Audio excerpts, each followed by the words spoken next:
One of the first executive orders President Trump is planning to sign is directed at the transgender community. His order proclaims that the U.S. government only recognizes two genders, male and female. It also prevents taxpayer funds from being used for gender-affirming care. 9 News reporter Jaleesa Irizarry sat down with LGBTQ advocates who say they're not giving up trans rights without a fight.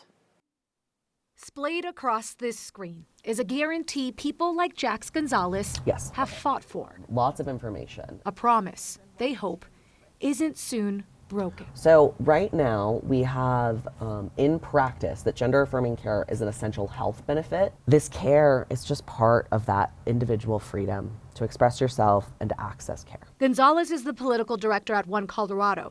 This state legislative session, they hoped to secure access to gender affirming care. So we are just ensuring that those exist long term here. Long term may have been cut short. It will henceforth be the official policy of the United States government that there are only two genders, male and female.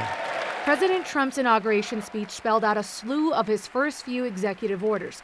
That includes one that will only recognize two genders and prevent taxpayer funds from being used for gender transition health care. Executive orders come and go, but what hell is he going to wreak in 4 years? Marty Moore is the executive director of Rocky Mountain Equality. She says LGBTQ advocates here in Colorado have already been in touch with lawyers trying to figure out their next steps. Rocky Mountain Equality has a bill that's supposed to roll out pretty soon too, and I won't tip my hand to what that is, but it's in protection of trans rights, and this gives me great concern. I know that people on both sides of the aisle agree that transgender people exist.